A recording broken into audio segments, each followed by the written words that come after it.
അസ്സലാമു അലൈക്കും വറഹ്മത്തുള്ളാഹി. സഫർ 25, അതുപോലെ തന്നെ ഓഗസ്റ്റ് 9-ാം തീയതി നല്ലൊരു കാഴ്ച. അള്ളാഹുവിൻ്റെ മഹനീയമായ ഭവനം ഇവിടുന്ന് കണ്ടാട്ടോ. നമ്മുടെ പ്രയാസങ്ങളും ദുഃഖങ്ങളൊക്കെ അള്ളാഹു കെട്ടിത്തരട്ടെ.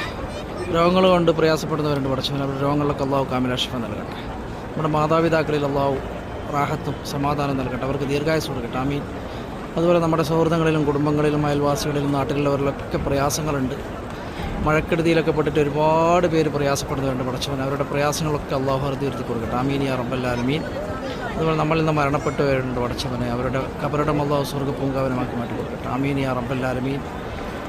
അതുപോലെ തന്നെ നമ്മുടെ ഇടയിൽ ഒരുപാട് രോഗികളുണ്ട്, അവരുടെ രോഗങ്ങളിലൊക്കെ അള്ളാഹു കാമിലാഷിഫ നൽകട്ടെ. അതുപോലെ ഹോസ്പിറ്റലിൽ കിടക്കുന്ന ഒരുപാട് പേരുണ്ട്, അവരുടെയൊക്കെ സാമ്പത്തിക ബുദ്ധിമുട്ടൊക്കെ അള്ളാഹു മാറ്റി കൊടുക്കട്ടെ, അവരുടെ രോഗങ്ങളിലും കാമിലാഷിഫ നൽകട്ടെ. ആമീൻ യാ റബ്ബൽ ആലമീൻ. അതുപോലെ നല്ലൊരു പ്രഭാതം ഇന്ന് നിങ്ങൾക്ക് സമ്മാനിക്കുകയാണ്. കിഴക്ക് ഭാഗമൊക്കെ നല്ല എന്താ പറയുക, നല്ലൊരു കാഴ്ച. അതുപോലെ ഞാനിന്ന് ഇവിടെ നിന്ന് ഇങ്ങനെ നിങ്ങൾക്ക് മിസ്വലയിലേക്ക് എങ്ങനെ ഇബ്രാഹിം ഖലീൽ റോഡിലേക്ക് പോകുന്ന ഒരു വഴി ഞാൻ കാണിച്ചു തരാം കേട്ടോ. ഇവിടുന്ന് നമ്മൾ അറബ് നോക്കിക്കഴിഞ്ഞാൽ 87-ാം നമ്പർ ഗേറ്റ്, അവിടെ നേരെ ഇങ്ങനെ നമ്മൾ തിരിഞ്ഞു കഴിഞ്ഞാൽ 8-ാം നമ്പർ കണ്ടോ, 8-ാം നമ്പർ ബാത്റൂമാണ്. എന്നിട്ട് അവിടെ നേരെ തിരിഞ്ഞു കഴിഞ്ഞാൽ നമ്മൾ 4-ാം നമ്പർ ബാത്റൂം ലേഡീസ്. ഇവിടെ നേരെ താഴത്തേക്ക് ഇറങ്ങിക്കഴിഞ്ഞാൽ നമുക്ക് ഇബ്രാഹിം ഖലീൽ റോഡാണ് കേട്ടോ. ഇവിടെയൊക്കെ ക്യൂ നിൽക്കുന്നത് ഇവിടെ കൺസ്ട്രക്ഷൻ വർക്കിൽ ജോലി ചെയ്യുന്നവരാണ് കേട്ടോ. എന്നിട്ട് അവരൊക്കെ ഇങ്ങനെ ഭക്ഷണത്തിന് വേണ്ടി കാത്തിരിക്കുകയാണ്. നമുക്ക് താഴത്തോട്ടത്തിൽ നമുക്ക് കാഴ്ച കാണാം.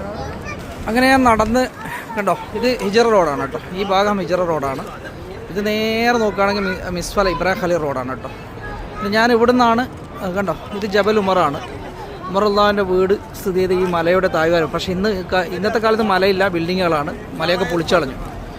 അത് അൽഹംദുലില്ലാഹ് നിങ്ങൾക്ക് കാഴ്ച നല്ല ഭംഗിയിൽ കാണിച്ചു തരാൻ വേണ്ടിയിട്ട് ഇങ്ങോട്ട് വന്നു കേട്ടോ. ഞാൻ വന്നത് ഇവിടെ നിന്നാണ്, 1-ാം നമ്പർ ഗേറ്റിൻ്റെ ഭാഗത്ത് നിന്ന് കേട്ടോ. അൽഹംദുലില്ലാഹ് പടച്ചവൻ അനുഗ്രഹിക്കട്ടെ. നിങ്ങൾക്കൊക്കെ ഇവിടെ വരാനും ഇതൊക്കെ കാണാനൊക്കെ അള്ളാഹു സൗഭാഗ്യം നൽകട്ടെ. കണ്ടോ, പ്രഭാതത്തിലുള്ള ഇന്നത്തെ ഒരു പ്രഭാതത്തിലുള്ള കബൂത്തർ ചോക്ക് എന്ന് അവിടെ പറയാം കേട്ടോ. കൂടുതൽ കണ്ടോ, നല്ല ഒരു കാഴ്ച. അള്ളാഹു അനുഗ്രഹിക്കട്ടെ. എല്ലാവർക്കും നല്ലൊരു പ്രഭാതം നേരുകയാണ്. ഇവിടെ ലുലുവൊക്കെ കാണാം കണ്ടോ. അസ്സലാമു അലൈക്കും വറഹ്മത്തുള്ളാഹി വബറകാതുഹു.